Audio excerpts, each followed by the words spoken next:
guys. Welcome back to Love and Grit. My name is Laia. I'm Justin. And I'm Rachel. And just like you, we are still broadcasting from the comforts or discomforts of our homes. The amazing Philly stories continue, and so shall we. This week, Anya Lachelle is back from Philly Live on NBC 10 to give us the good news. We will check in with John Fazio, CEO of Nerd Street Gamers, to see how his business is sustaining and preparing for our new normal. Also, Philly's own music directing dynamo, Eugene Man Robbins, will let us know what life is like now that he too is home and not able to tour with your favorite superstar artists. But first, we need a lightning round. What are we going to do? All right, you guys, let's do your favorite Philly college or university, because even though us three are out of college, doesn't mean we don't enjoy the amenities. Because That's the truth. Can I go first, please? Yes. I know one of y'all is going to steal it, but I'm just going to say, sorry, Temple, but UPenn, you are my favorite Philly college because the food trucks, Urban Outfitters is on campus. I'm sorry, UPenn, you rock. And I just wanted to say that's my favorite. Rachel, you can go next. Oh, you're so polite. I'll give a shout out to HBCUs. So Cheney and Lincoln. Mine would be Drexel, because that's where I got my MBA. It's also right next to Penn, so you got all those amenities. Yes. And Drexel's really building up their campus too right now. It's amazing how much they're doing in Schuylkill Yards, and it's really going to be a future hotspot of Philadelphia. Speaking of good music is one of the main things that's feeding our souls these days. And Eugene Man Robbins has been making good music with the likes of J. Cole, Snoop, Kanye, Wiz Khalifa, and more since he joined John Legend's camp at the age of 19 years old and never left. Yep, we will get into that and all the dope things he's doing online to keep us entertained and inspired. What's up, though? Virtual hugs. You got a lot of keyboards. I literally own like 40 keyboards. Wow. As soon as I first started getting on the road, I kind of learned the road side from being a tech. So when I started with John Legend, I was a drum tech and stage manager. When I started with Teddy Riley, I used to set up his talk boxes and vocoder and just be in charge of his stuff. So I kind of learned the whole stage setup tech background thing first. So being an MD now and putting shows together, I have like a greater respect for everybody, but I also know the inner workings of how to make it happen and make it as precise as possible, because I know the building blocks of what this team needs to do, that team needs to do, and that team needs to do. What does a music director do? A lot of people have their own definition of it, but me, I feel like my job is to make the artist as amazing live as possible, with every element from when the lights hit with the music, or whether it should be dark, or whether we should extend an outro, or whether we should just go straight into a song, or it's like, hey, you do it like this all the time. It's a lot of producing. Strip it down. Yeah, you're basically producing a show, and the more knowledge you have with the technology side of it, like I said, I have a bigger tech background, so I'm more into knowing stage design and stage plots, what works, what doesn't work.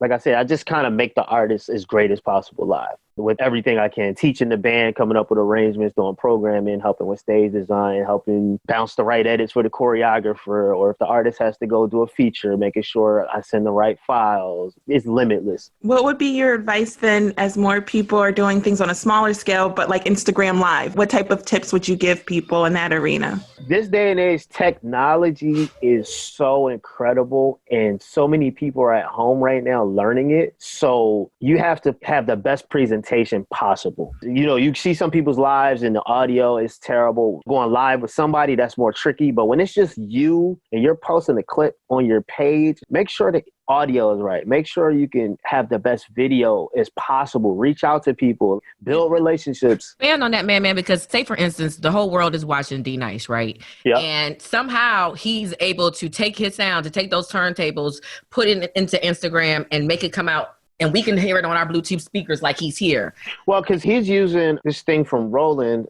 I have like 3 different versions of it, but this is one version. This is like a little Roland Go mixer. You have the different inputs like a little mixer, but what it does is it goes USB out directly to your phone. So Wow. It's like plugging in anything straight into here. So that's why like a D-Nice, DJ Active, Jazzy Jeff, Quest has one, Jermaine Dupri has one, Lil Jon has one. Like all those people are using. I'm sorry not to be in the pockets, but just for the people that's listening, what is the budget for something like that? For one of these devices? Yeah. $100. Oh my gosh. Oh. Like some of them are like, they have another one called the Go Live Cast that it's for more like podcast people, and it has like sound effects, hand claps, and that one's only like $200. See, I'm glad we asked these questions. Yeah. We're now taking another pivot. Let the next episode, we're going to be ready. We're going to have some hand clapping. Hey, listen, that's what I'm saying. With technology, it's a lot of it out here. And I was telling somebody the other day, listen, relationships is really all we have. Right now, everybody's in the house quarantining and chilling. So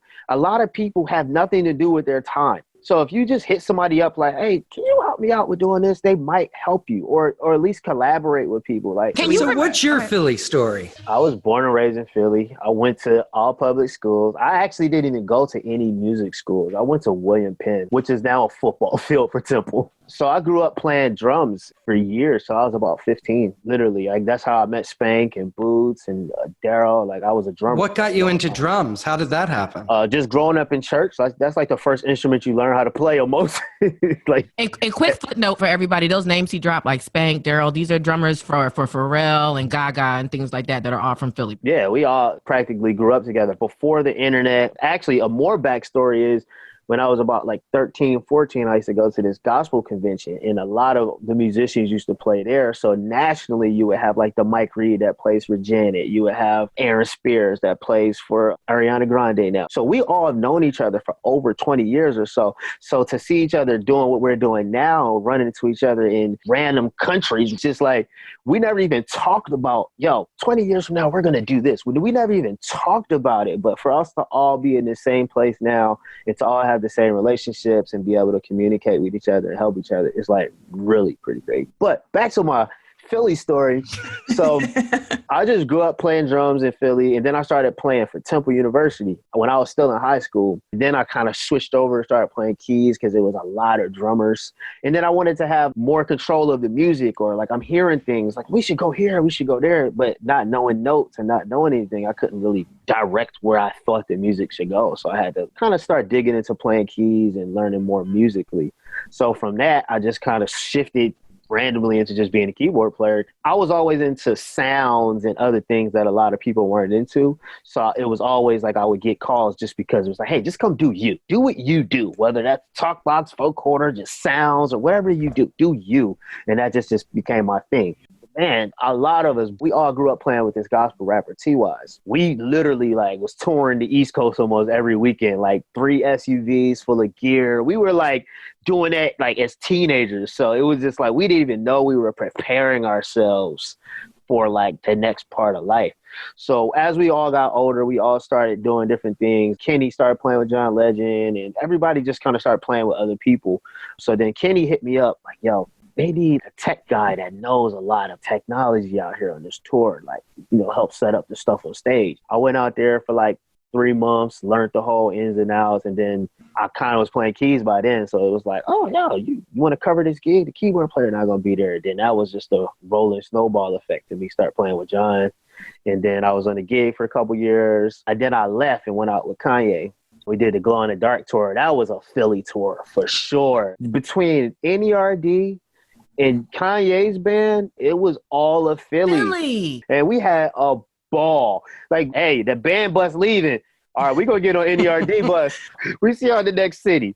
So John came to see the Kanye show and was like, I'm thinking about changing up our band, and I want to get a new drummer. And I was just like, all right, well, who's going to be the MD? He's like, I haven't really thought about that. You know what? I'm going to give you the opportunity. He just kind of put me in that position. We hired certain people, and that's just been the history of that. And that was 2008, 9. Wow. What do you have going on next? Man, next or right now, being honest, I haven't stopped working since any of the pandemic, just because I was so ahead on like learning video and different things. So I've been helping out artists and certain labels with doing like the split screen video recording. The Global Citizen performance that you did with John Legend, did you like make that happen? And so the crazy story about that is John is not like the technology dude. Like he don't have a studio at his house. Like he has a grand piano that you see him perform on with all his awards behind it. So that vocal, believe it or not, was recorded on a cell phone. And like I had to test it like 4 times to get it right. It was just That's like, amazing. all right. So I'm like, hey, listen, put the phone there, step back like 6 feet, use your iPad to play the track, record the vocal. He sent the vocal to me. I mixed the vocal while he was getting dressed and doing his video prep calls with the other team to get the videos ready.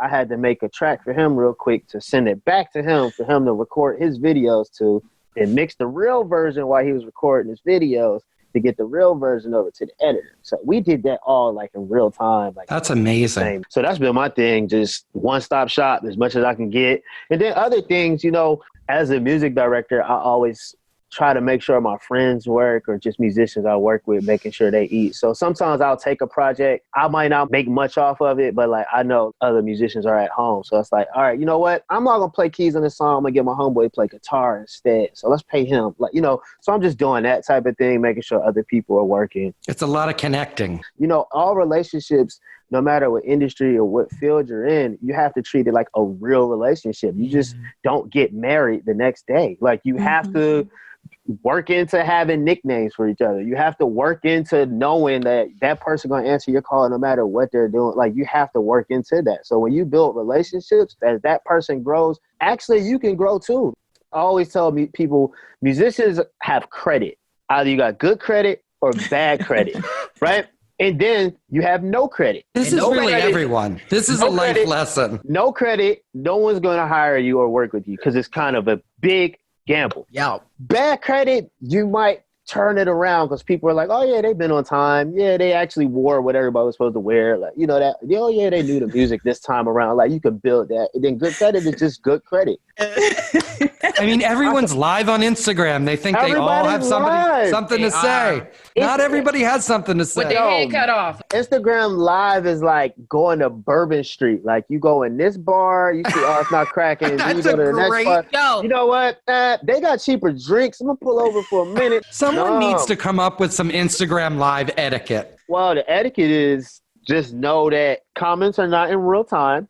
And you can't use a device on both ends to play audio when you're on a split screen with a person. Now, the thing that is the new wave that everybody is about to be using is Twitch. Twitch is like a social media platform. I guess I want to say it's like a YouTube channel, but it's more HD. It's more for gamers. People also don't understand the iPhone is, first of all, the best camera you're going to get in life sometimes. It's a great mic on there. So when some of these battles you're seeing and the audio is really great, that's because they just got the phone and they just got it back far enough so that way, you know, like the mic is a good representation of your ears. So you got to back up a certain distance. You know, the name of the podcast is Love and Grit. We know that Philadelphia and the countryside has plenty of love, and we also know that we're resilient. And right now, with everything that's going on with COVID-19, this is a lot more grit. But to you and being in your industry and being a Philadelphian, what does love and grit mean to you for not only your business, but just you as an individual? And as a Philadelphian. As a Philadelphian, I feel like I always try to lead with love just in life. Like I'll just love on people. Like that's who I am. Like I'm always the guy. If you ever meet anybody that knows me, they're like, oh, he's always the same, because I'm always the same. Like I always believe that I'm in control of my energy, my happiness. So through all of this with love, the love and grit to me is like I'm getting gritty with making sure I'm getting in circles and places and things that I would never do because I needed to show love to all my people that need to get this money. Because right now, I know for a fact that these companies have money that they need to spend to pay people to do content and do different things. Like I know that. A lot of people are out here. If you notice on my page, I don't go live often. I'm never, like, you've never seen me doing like, hey, look at my screens and look at my videos and look at, like, I don't do that because there will be a time where people need to pay to see that. Or there will be a time where companies, like right now, like with my keyboard company, I don't do a lot of videos because I know when it's time for me to do something, it'll be exclusive. And people love exclusivity. Mm-hmm. Like they love it. The more you go online, the more you do anything like that. Think about it. People pay a lot of money to go to a club that's only selling 100 tickets. But if it was 500 people in that club and it was the same people going to be there, cool. It's not as cool because people love exclusivity. So that's why I pick and choose who I play with, who I work with, who I choose to do anything with. And whose podcast you come on. We appreciate it. Very true. And then we know that in different times you're traveling a lot more. So in the spirit of travel, do you have a favorite place or restaurant or like a favorite spot within our region? I like to eat. So like I always go to Devon's. It's this place called Chicks. down on 19th and Washington. It's a random pub. It is a good place. I don't live too far from there. They have amazing wings, and they have this salad with salmon on top. That's so amazing. It's great. Yeah. Santucci's for pizza. I think I can't really wait to get back out the house. Like, I'm a supporter, so I try to go to everything that happens in the city. Hey, can you play us out? You want to play something to play us out? All right, I'll do some Philly.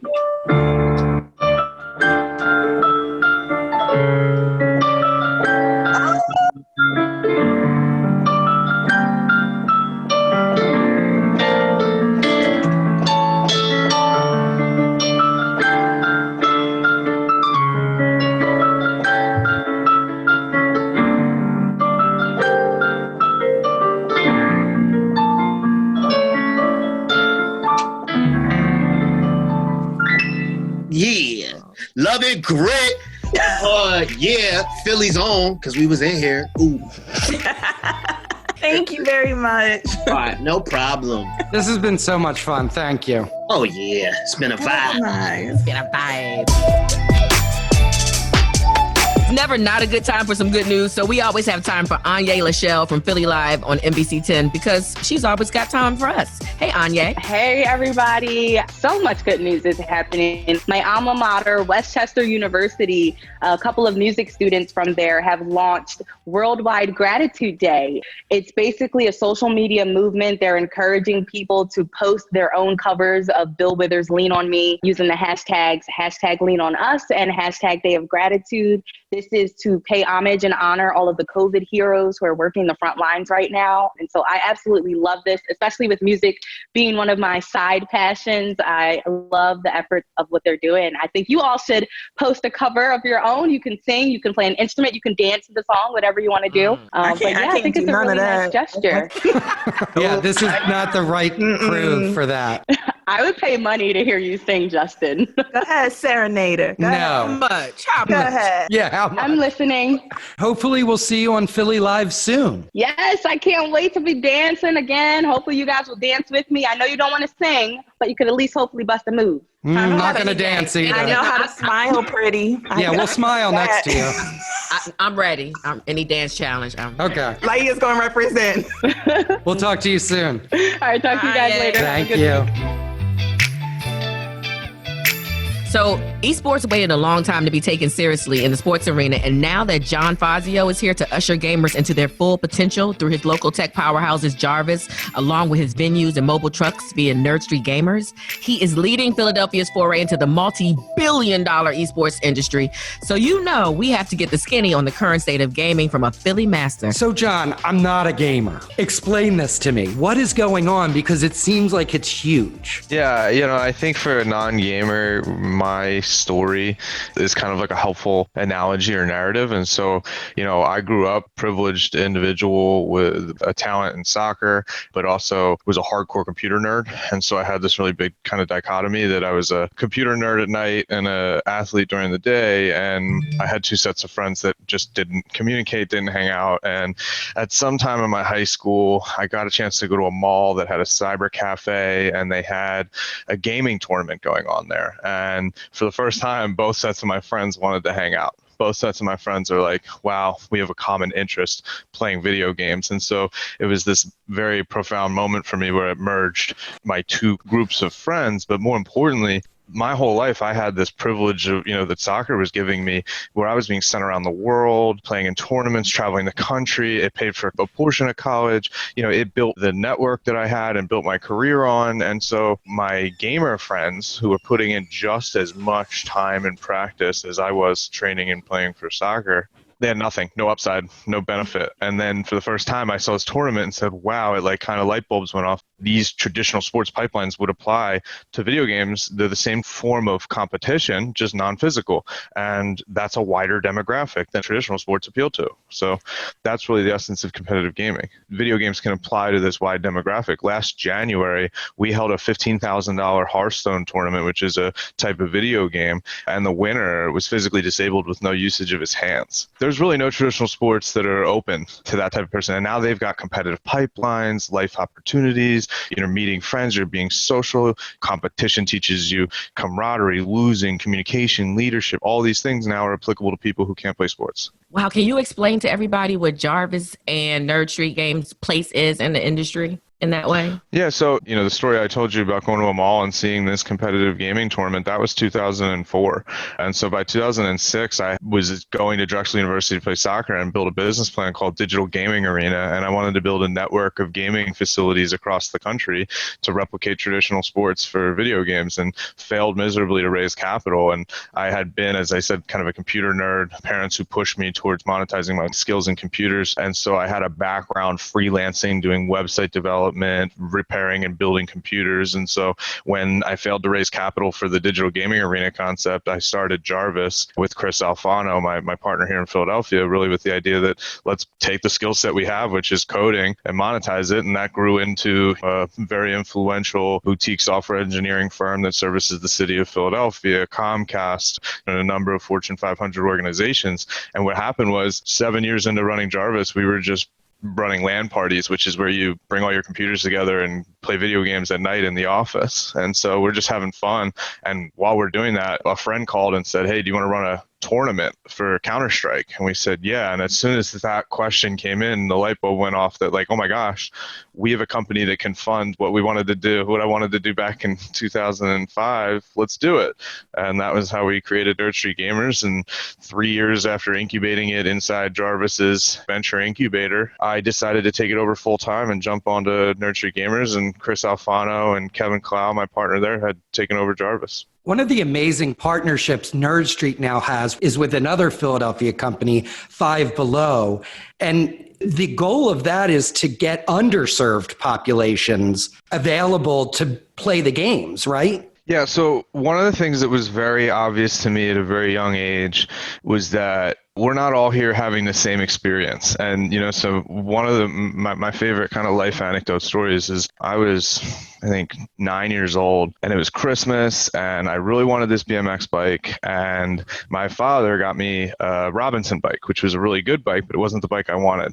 And I complained. And so my dad sticks the bike in the back of the car, drives me down to Kensington, which was not the Kensington that it is now today. It was a very different Kensington. And I got to look at a bunch of people who weren't having the same Christmas as me, and who didn't have presents and didn't have parents and privilege and the things that I had. And so at a very young age, I got that understanding that, like, this is not the same experience for us all. And so when it comes to sports, one of the things that was so exciting was suddenly it was an even playing field. Like, your economic background didn't stop you from getting seen by a college and getting recruited. And our pro leagues are built on that opportunity. And for video games, it was really clear to me that there's not access to the same opportunities for everybody. This is expensive to buy this computer. It's expensive to buy this video game. It's expensive to keep, you know, accumulating this software that I need to stay relevant and pay for the internet. And so suddenly the rich kids have an advantage because of their equipment. You know, my better soccer cleats didn't make me a better player.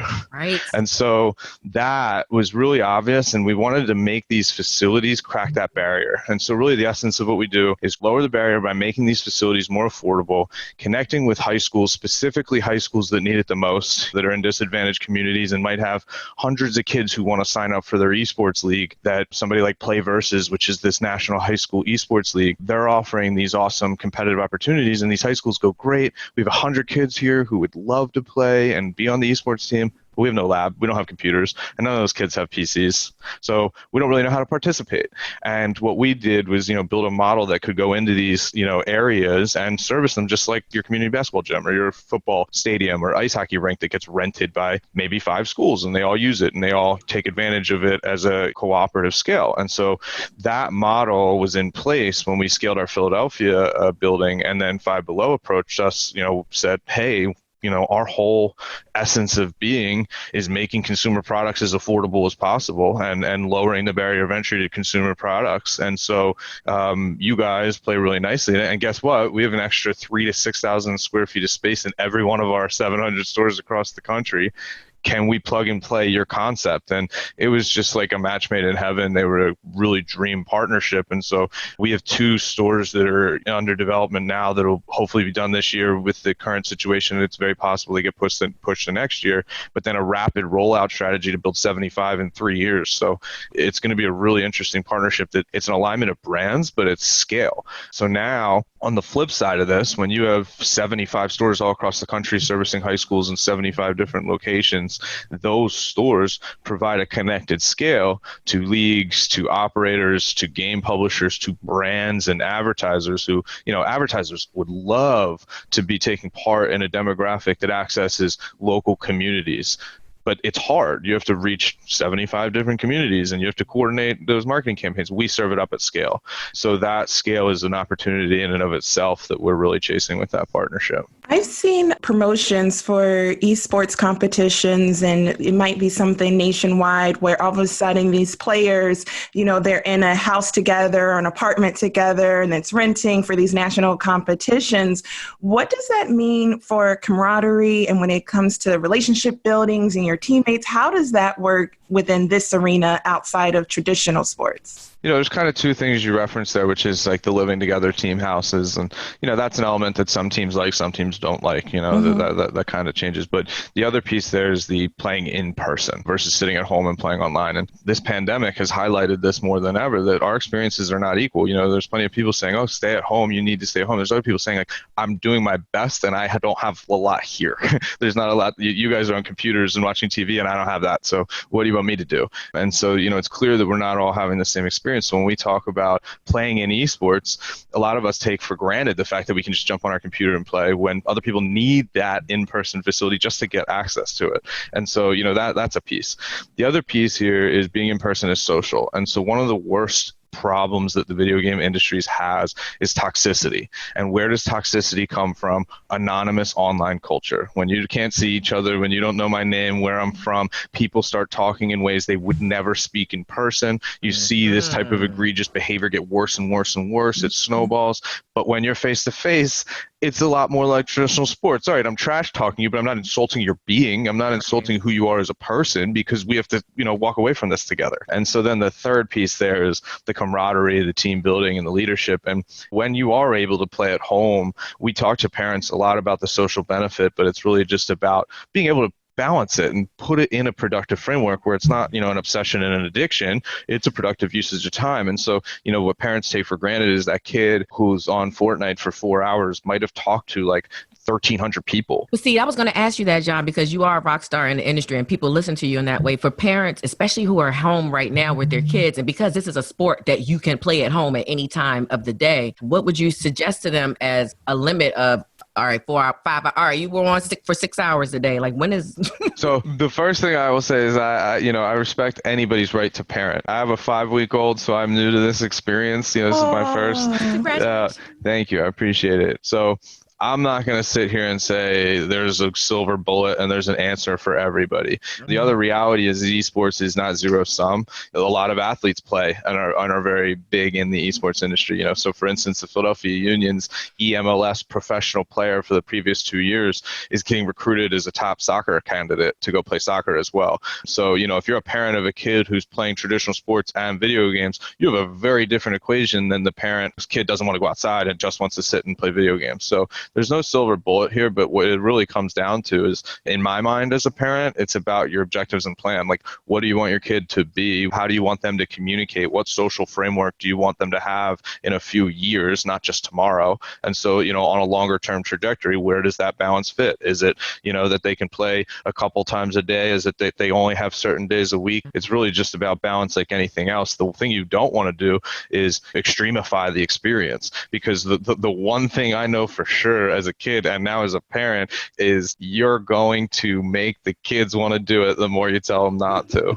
And that's what drives a lot of these addictions. So, being responsible in your communication and saying, like, this could be an addiction, and communicating that to your child and saying, this is not something that has to be an addiction. It has to be a bad thing. Look, kids are getting scholarships, just like the kids are getting scholarships for football, but you have to treat it the same. That's true, because they're utilizing different skill sets. So that's a plus. And for someone, if you have a younger child, all these Zoom meetings that are taking place, if it's a period of time that they're occupied and we get to sit and have this conversation, then you know what? It's not too bad. And the thing I was saying before that is that, really, if a kid spends 4 hours playing Fortnite and talks to 1,200 different people, it's the framework you give them in their usage of communication that matters. So if they talk to 1,200 people and of that, 25% were really terrible instances and they were saying awful things, what was the framework that you've given them to deal with that? Because we live in this world together. We're all going to experience that one way, shape, or form.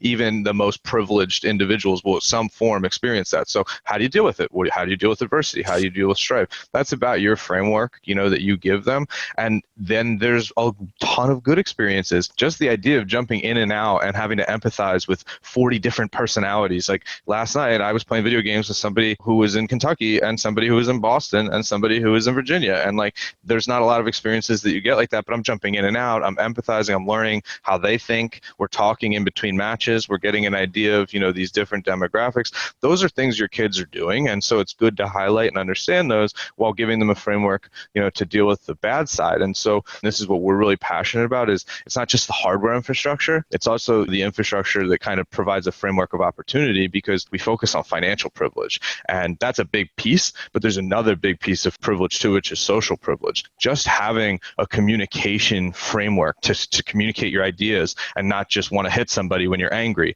I got that from my parents, and other kids didn't have the parents I had that gave them that. And so they're hitting somebody not because they're a bad person, but because they weren't given a framework to deal with their emotions. Social privilege and that framework, even if we gave hardware to every single kid, some of them unfortunately have backgrounds, home environments, and situations where that social framework isn't present. And so we're going to do our best to give that to them as well. Mm-hmm. That comes through summer camps, that comes through after school programs. It comes through things like just, being a part of a team. How many stories have you heard where that underprivileged kid got a really good opportunity just by being a part of a team, and all they needed, their social framework for dealing with adversity and moving forward and planning and practicing and discipline just came from sports and being on a team. And so video games gets to do that too. I think it's really interesting too, because we're going to have a physical manifestation of this phenomena in Philadelphia with building an arena in the sports complex for gaming. I mean, some people would never be able to believe that is happening. Some people don't believe that we have a physical manifestation, a store open in Philly for 3 years now, already working with high schools, and that 10 of the Philadelphia School District high schools have esports teams, so a lot of people don't already know where this has gone. And every major university in Philadelphia, if they don't have an esports varsity team, they have an esports club team now, and they're using our facility. And so the Fusion Arena that's getting built down there is an incredibly exciting opportunity. But to me, it's way bigger than Philly. That's a global phenomenon. We're going to be an arena that's at global scale. That's going to attract people from all around the globe, and people are going to be looking at this place as kind of a support system to that ecosystem is what we're building on Broad Street. So they're going to be on South Broad at the complex. We're at Broad and Cowell Hill and North Broad, where we're building a massive, what we're calling the Nerd Block. We took over 3 floors of the building. The first floor is our local host, which is a 20,000 square foot facility that can house 1,000 people to watch events, compete, and train. It can take over 100 high schools at a time in a tournament basis on a weekend basis. So it's a scale facility for the community. And then the second floor are professional training facilities that we've integrated and will be announcing soon with some of the local colleges and the pro teams that are dedicated training facilities. And we're putting our Nerd Street HQ and headquarters on the 5th floor, where we currently have 55 employees and will be at close to 100 by the end of the year. Can I just ask, because I know people kill me if I don't ask you, what are you playing? What am I playing right now? I'm really playing a lot of Warzone, Call of Duty Warzone. I just told my boyfriend I wanted him to get Call of Duty so we can play, because we've been trying to play NBA 2K. We're learning that. Call of Duty did something really interesting now where it's cross-platform. So I play PC games. A lot of my friends play on Xboxes and PlayStations, and so Call of Duty let us all play together for the first time. So that's been really cool to just bring everybody together, and it's been a fun experience. But I grew up playing Counter-Strike and StarCraft and really kind of the nerdy games, and now are the mainstream pop culture redefining what social media looks like. So it's been a bizarre turn of events. Great work. Thanks for all you're doing for Philadelphia and the region and our young people. And thanks for joining us on Love and Grit. Thank you for having me. I appreciate it. It's a pleasure. What a great show. both guys have so much going on, and they both have that Philly spirit. One was wearing a Phillies hat, one was wearing an Eagles hat. And they both still live in Philly. They both still see the value. It's just, they're perfect Philadelphians to me. Like, this was felt so good. Felt so good. Wonderful ambassadors for our region. I love it. I'll see you guys next time. See you next time, Jess. Bye.